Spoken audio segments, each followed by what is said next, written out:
Shallallahu Alaihi Wasallam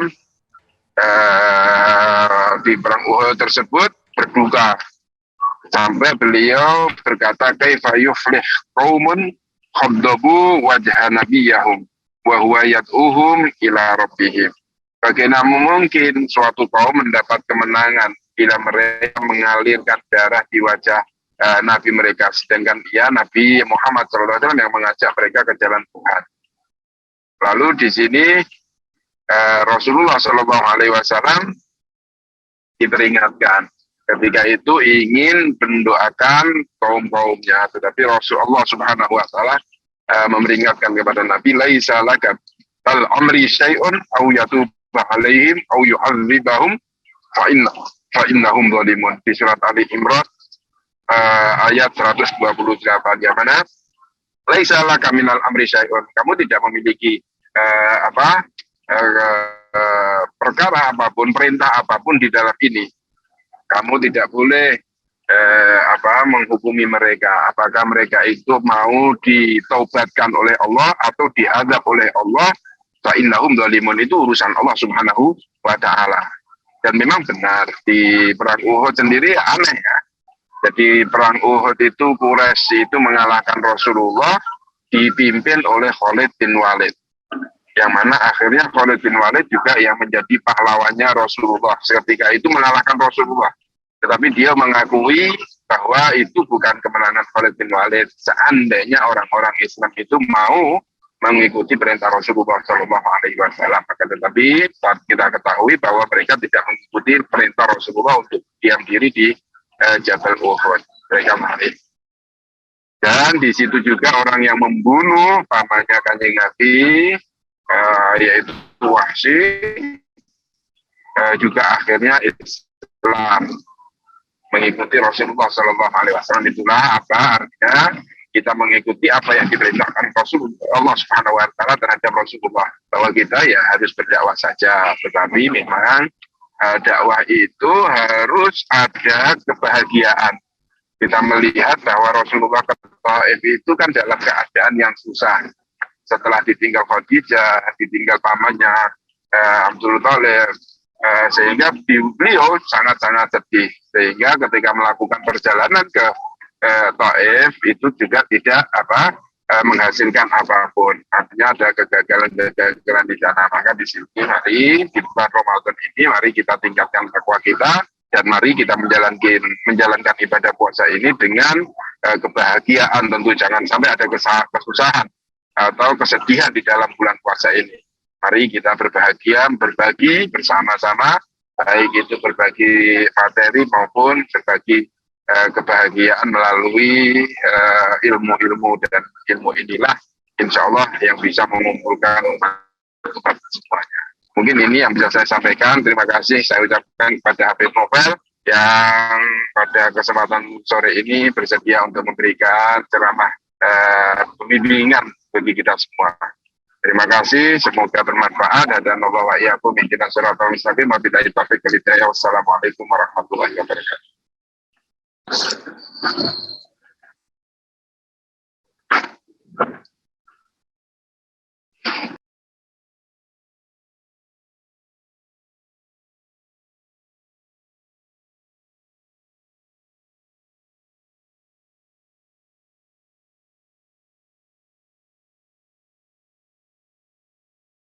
Sambutan dari beliau, Ustadz Yasin Maimun.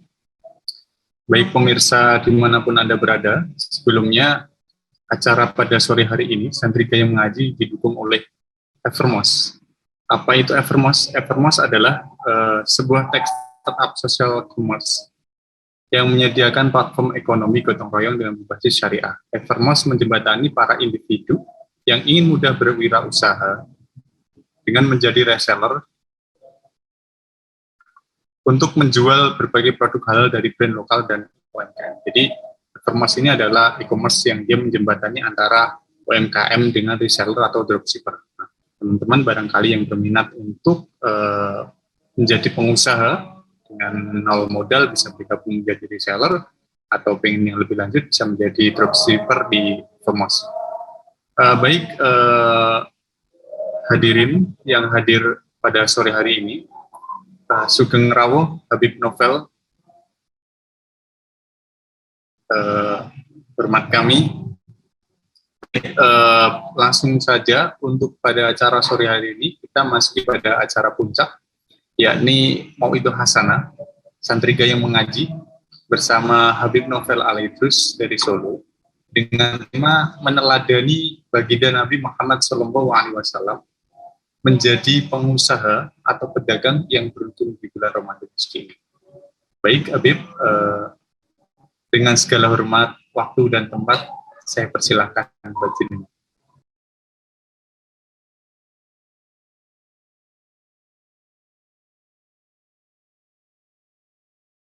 Sayyidina Muhammadin miftahi babi rahmatillah adada ma fi ilmillah salatan wa salaman daimain bidawami mulkillah wa ala alihi wa sahbihi.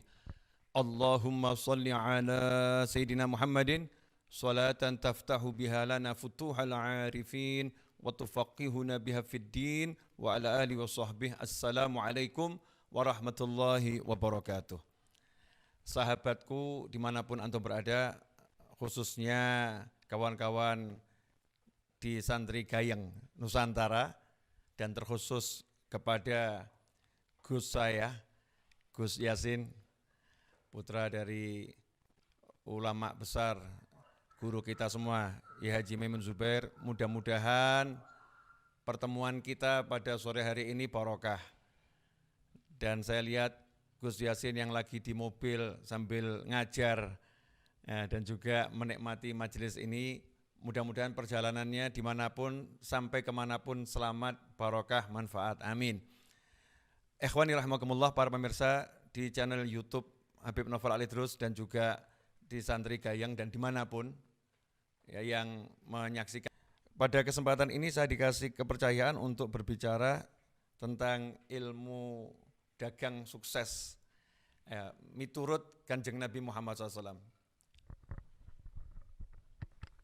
Ya, ilmu dagang sukses menurut Kanjeng Nabi Muhammad SAW, terkhusus di bulan suci Ramadan. Nah, ilmunya Rasulullah SAW itu bisa diterapkan di semua bulan. Ilmunya Rasulullah SAW itu berlaku di setiap saat.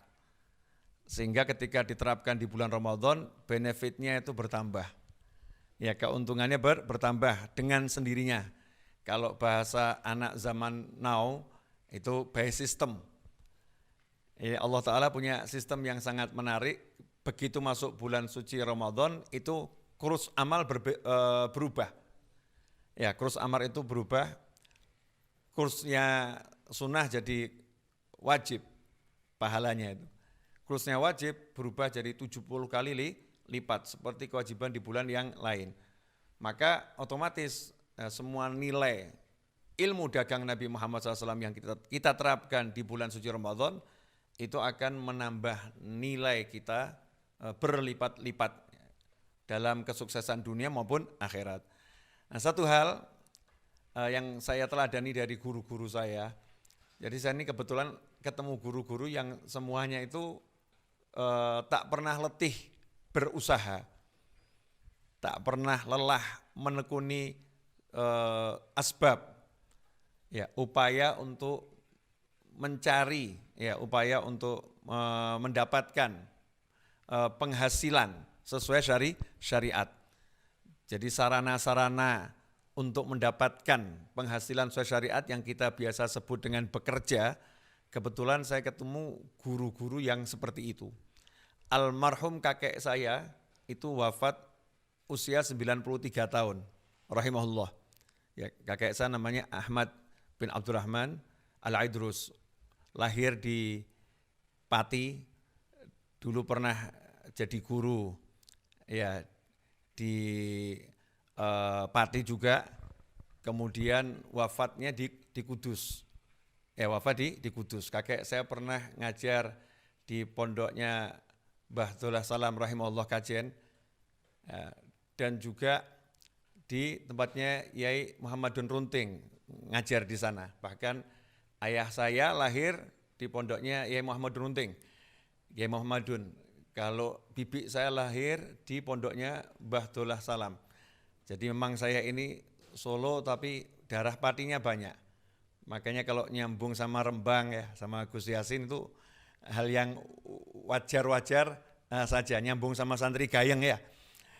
Kakek saya wafat usia 93 tahun.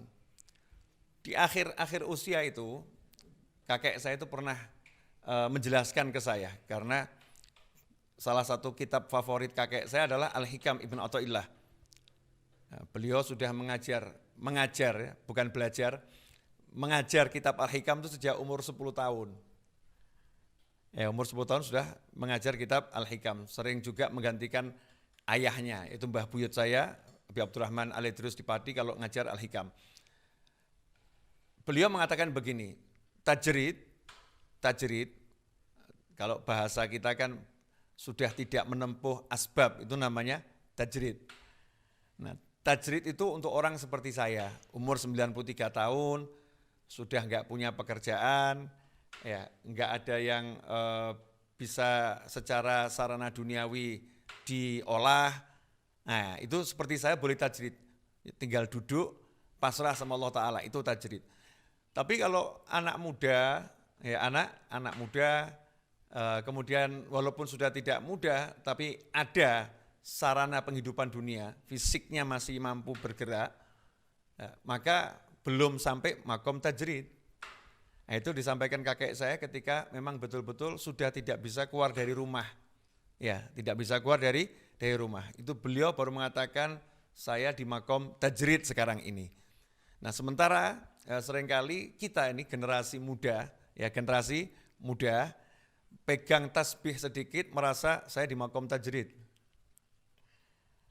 Ya, atau kita duduk menghafal Al-Quran, kemudian kita bilang saya di makom tajrid. Saya enggak perlu lagi berbisnis, enggak perlu bekerja. Padahal kalau kita lihat para kiai itu di pondok pesantrennya ya pasti itu ada tokonya. Ya ada tokonya yang jual keperluan untuk santri atau untuk wali santri kalau berkunjung. Yang ada bisnisnya, modelnya apapun, ada pekerjaannya. Sementara kadang kita nih santri-santri kita baru pegang tasbih kalau bahasa saya gitu. Sedikit duduk zikir, ya belum banyak pula zikirnya, udah merasa di makom tajrid. Nah, ini adalah satu kesalahan yang sering dialami oleh salik yang tidak berguru. Orang yang berjalan kepada Allah Ta'ala tapi tidak punya guru yang membimbing, guru yang benar yang membimbing. Kalau kita lihat baginda Muhammad SAW, Rasulullah SAW itu sejak usia dini, ya usia tamyiz, bahkan kalau usianya ya, kalau Rasul dari lahir sudah di atasnya baligh, dari lahir Nabi SAW sudah sempurna, ya udah sempurna. Tapi kalau untuk kita mengukur usia, jadi ukuran usia tamyiz, baligh itu orang-orang seperti kita. Tapi kalau untuk baginda Muhammad SAW, dari sejak di alam arwah, di alam kandungan sampai lahir, beliau udah pada kesempurnaan segala bagian dari diri beliau SAW. Bagaimana fisiknya, bagaimana ruhnya, bagaimana akalnya, semuanya sempurna.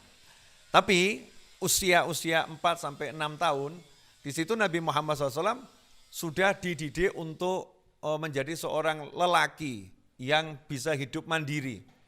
Ya, tidak bergantung pada siapapun.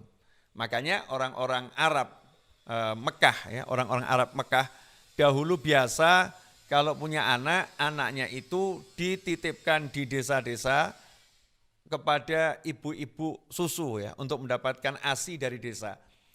Alasannya apa? Di antara alasannya adalah yang pertama agar mendapatkan minuman ASI yang betul-betul dari manusia-manusia yang makanannya asli, yang sehat. Yang kedua, agar mendapatkan lingkungan yang belum terkontaminasi. Karena Mekah itu tempat berkumpulnya seluruh manusia dari berbagai bangsa dan suku dari seluruh dunia sejak zaman dahulu kala. Sehingga budayanya yang ada sudah budaya campuran, bahasa Arabnya juga udah kecampur dengan bahasa dari luar ya, dari luar.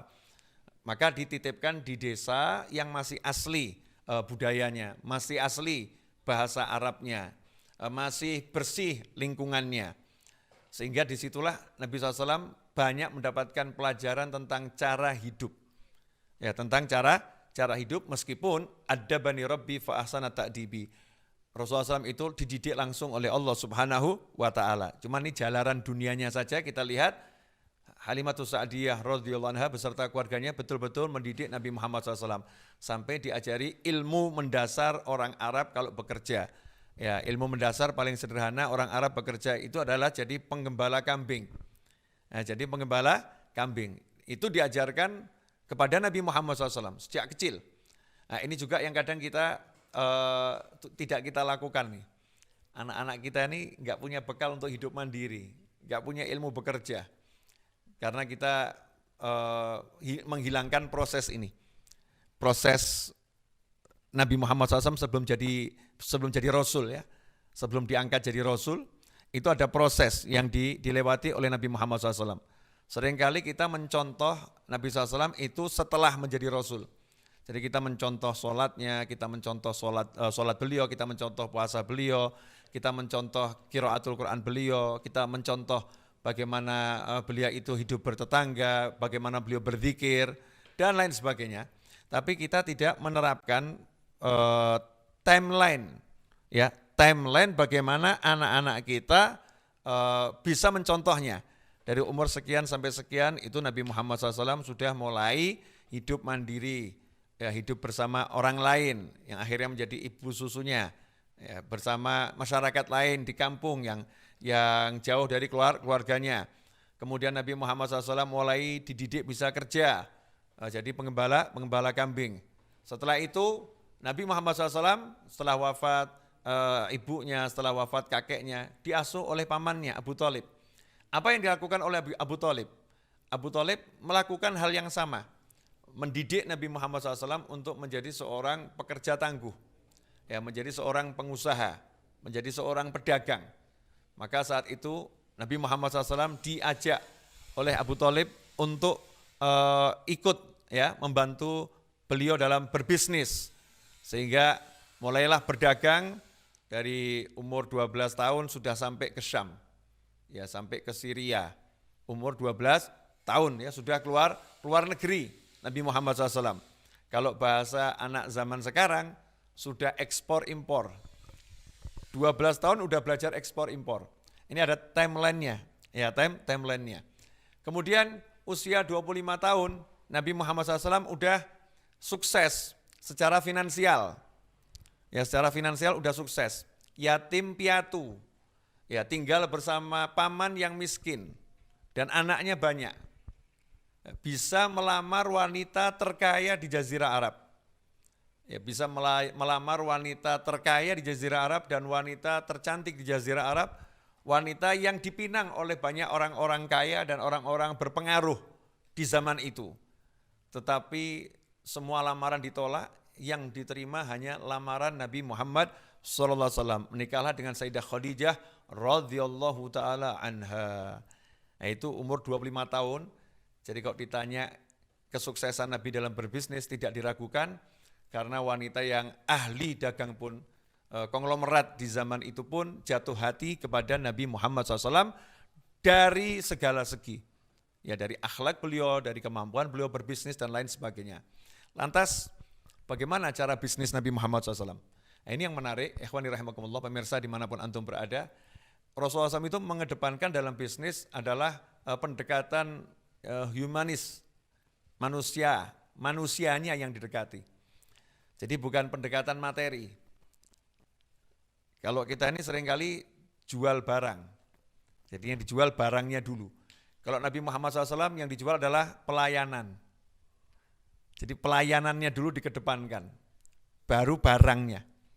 Ya, pelayanan itu nomor satu. Pelayanannya sangat istimewa.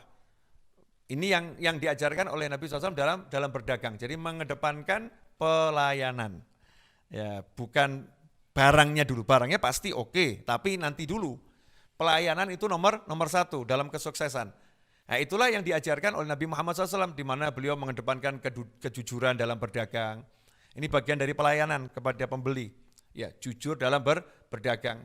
Sampai beliau menyatakan pedagang yang jujur itu derajatnya sama dengan orang yang gugur sebagai syuhada. Gugur sebagai syuhada di medan laga loh ya, betul-betul perang.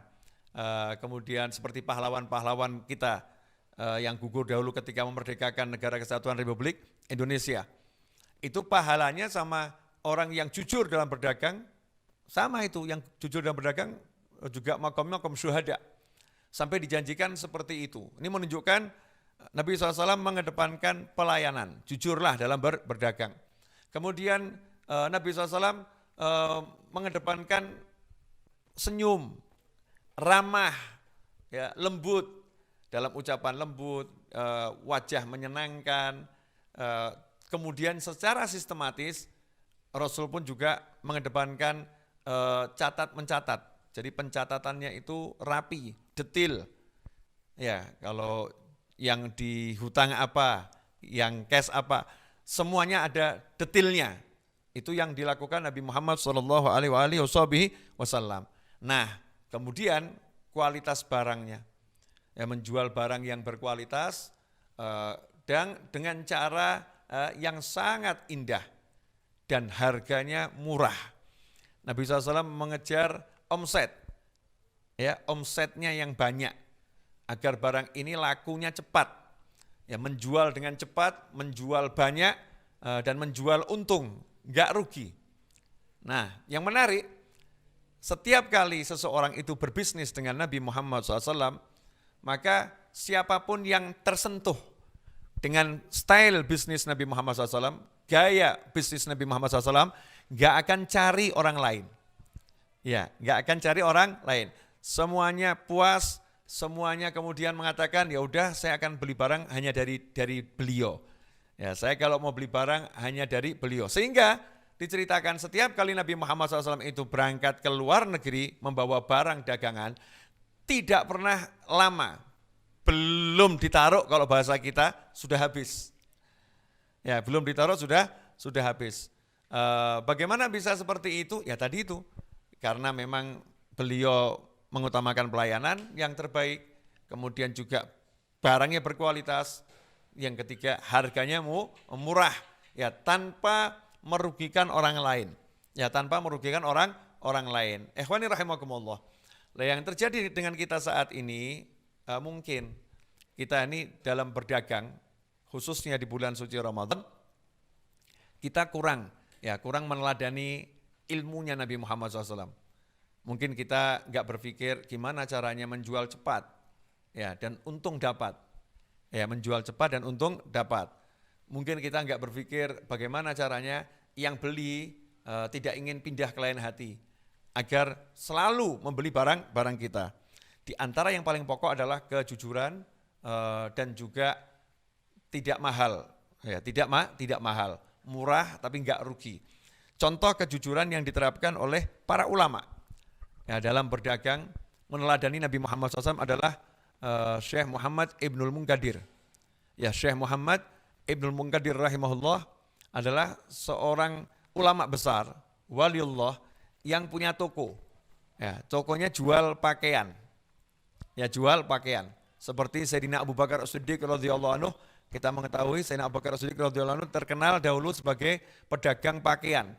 Beliau suka bawa memikul sendiri, ya, dagangannya ke pasar. Itu Sayyidina Abu Bakar As-Siddiq radhiyallahu anhu. Kita juga lihat Sayyidina Utsman bin Affan, Sayyidina Umar bin Khattab radhiyallahu anhuma juga adalah seorang pedagang yang ulung. Semuanya seperti itu, ya. Nah, Syekh Muhammad Ibnul Munkadir radhiyallahu anhu punya toko pakaian dan menjual pakaian dua jenis. Pakaian yang high quality sama yang pakaian kualitas biasa. Jadi pakaian ini sangat berkualitas, harganya 10 dirham. Yang ini biasa kualitasnya, diskon 50%. Jadi harganya hanya 5 dirham. Yang satu 5 dirham, yang satu 10 dirham. Suatu hari beliau berpesan kepada yang di tokonya yang jaga, Jangan sampai salah harga ya, yang 10 ya 10, yang 5 ya 5. Beliau pergi meninggalkan tokonya untuk suatu keperluan, untuk sholat kalau saya nggak salah baca di kitab, beliau untuk sholat. Nah pulang kembali ke toko, ternyata beliau cek, nah ini ya, lihat bagaimana ulama itu detil, mencontoh Nabi Muhammad SAW. Langsung cek, apa saja yang terjadi ketika tadi ditinggal pergi, di tokonya itu, yang laku apa? Ada pembeli enggak? Maka dijawab sama pembantunya, ada tadi yang beli. Apa yang dibeli? Ya detil ya, yang dibeli apa? Yang dibeli ini, itu stoknya dicek. Oh yang dibeli pakaian yang ini, yang harganya 10 harganya 5 dirham, kualitas biasa. Maka heran ini Syekh Ibnul Munkadir radhiyallahu anhu. Ini yang dijual tertulis pakaian harga yang 5 dirham.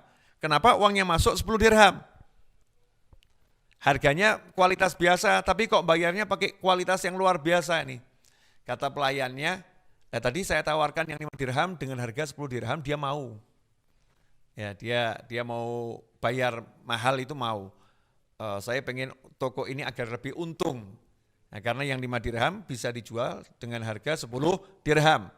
Kalau kita akan bilang sama karyawan kita, oh Masya Allah, ini karyawan teladan, betul nih jaga toko ya seperti ini, improvisasi.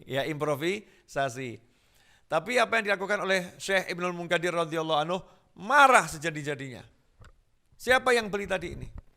Ya, yang beli ini tadi siapa? Orang desa tidak kenal. Di mana orangnya? Tadi perginya ke sana. Akhirnya beliau keluar meninggalkan tokonya, keliling satu kota, cari orang tersebut. Dicari sampai akhirnya ketemu. Radhiyallahu anhu. Setelah ketemu, maka beliau nanya sama orang tadi, kamu tadi beli di toko pakaian ya? Iya. Itu mohon maaf, saya pemilik tokonya. Ada apa? Salah harga. Salah harga bagaimana? Kamu beli pakaian itu kemahalan. Itu harganya cuma 5 dirham, bukan 10 dirham. Masya Allah. Ya, dapat untung lebih, mau dikembalikan nih. Katanya yang beli, enggak kok enggak kemahalan. Buat saya 10 dirham ini murah kok. Dan ini barangnya bagus. Kata yang beli. Ini yang beli juga orang aneh juga ya. Kalau kita ya, oh alhamdulillah, makasih. Itu kalau kita. Katanya yang beli, enggak kemahalan, saya mau beli 10 dirham. Katanya Ibnu Munkadir radhiyallahu anhu, enggak bisa, itu harganya 5 dirham bukan 10 dirham. Jadi dua orang ini, yang satu ngotot, ya rela beli 10 dirham, yang satu ngotot tidak rela dibeli 10 dirham. Maunya dibeli 5 dirham yang lebih murah.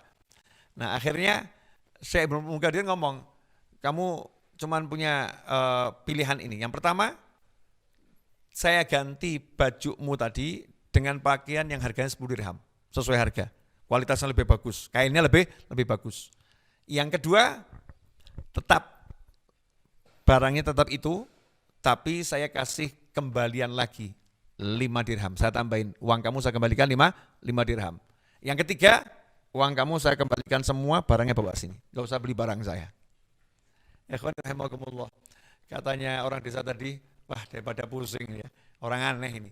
Ya udahlah, bawa sini yang 5 dirham. Diterima yang 5 dirham, pergilah Syekh Ibnu Munkadir dengan hati lapang. Pergi balik ke tokonya dengan mengeluarkan uang tambah 5 dirham. Pulang ke tokonya. Maka saat itu orang dusun tadi ya, nanya sama yang di sekitarnya, sopo kui? Ya, siapa ini? Orang ini siapa ini? Orang kok anehnya luar biasa. Maka yang lain ngomong, kamu nggak tahu itu siapa? Nggak tahu. Itu Syekh Muhammad Ibnul Munkadir radhiyallahu anhu. Oh itu Syekh Muhammad Ibnul Munkadir itu. Iya. Ya Allah, ini orang yang kalau di desa kami paceklik nggak ada hujan, kami tawasul bawa nama beliau langsung turun hujan. Ini orangnya ternyata, saya baru ketemu. Ya pantas memang orangnya solehnya luar biasa. Ikhwani rahimakumullah. Nah, ini namanya cara dagang yang untung dunia, untung akhirat. Yang dikejar adalah barokah. Ya nilai tambah ukhrawi. Barokah ini kan nilai tambah yang nggak ada dalam buku ekonomi. Nah, dalam buku ekonomi kan 1 tambah 1 sama dengan 2. Kalau barokah itu 1 tambah barokah sama dengan unlimited. Ya nggak ada apa namanya tolok ukurnya. Keuntungan yang tidak bisa diprediksi. Barokah itu akan menyebabkan Allah kasih rezeki min haitsu la yahtasib. ya min haitsu la yahtasib. Nah, di bulan Ramadan seperti saat ini, saat contohnya masyarakat itu kesulitan waktu itu cari minyak goreng, ya, atau mungkin ada mulai harga barang itu naik, ya, harga barang itu tinggi karena memang bulan Ramadan banyak orang butuh. Kalau permintaan banyak itu kan biasa. Kalau barangnya sedikit harganya naik. Ya kalau naik wajar, nggak jadi masalah karena mungkin transportasinya memang naik. Jangan sampai kita memanfaatkan bulan suci Ramadan untuk mengeruk keuntungan di atas susahnya orang lain. Kemudian kita jual beras semahal-mahalnya, kita buka toko, kita jual makanan pokok semahal-mahalnya, jual minyak goreng semahal-mahalnya, karena kita punya stok yang banyak. Yang seperti ini sesuatu yang sangat tidak terpuji di dalam jalan yang dicontohkan oleh Nabi Muhammad SAW. Seharusnya ya kita justru ya berbagi dengan yang lain. Dengan mengurangi keuntungan kita secara finansial berkurang, tapi secara hitungannya Allah Ta'ala jadi bertambah. Itu termasuk sedekah sir, ya sedekah rahasia. Mestinya kita bisa untung 100, kok kita ambil untung cuma 10. Nah, yang 90 kita niatkan sedekah rahasia. Ini cara berdagang yang sangat barokah ya di bulan suci Ramadan maupun di bulan-bulan yang lain.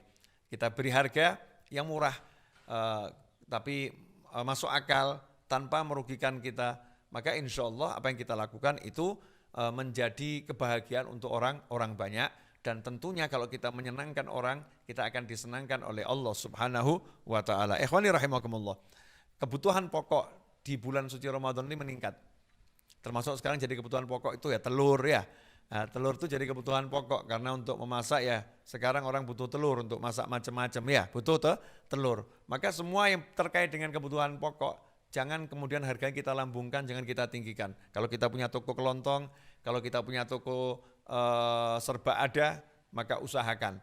Yuk kita berderma tanpa orang itu tahu kalau kita lagi berderma kepadanya, dengan kita mengurangi keuntungan kita tapi menambah benefit kita.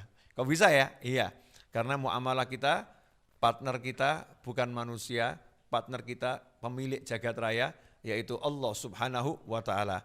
Yuk kita mulai berpikir berbisnis dengan Allah Subhanahu wa Ta'ala, dengan mengandalkan nilai-nilai tambahan yang sudah pasti diberikan oleh Allah Subhanahu wa Ta'ala. Ikhwani rahimakumullah, alhamdulillah tidak terasa saya sudah menyampaikan uraian singkat di bulan suci Ramadan ini selama 27 menit. Ya, 27 menit. Mudah-mudahan 27 menitnya ini barokah dan manfaat. Masih ada tanya jawab ya dari host, mungkin 2 pertanyaan insyaallah.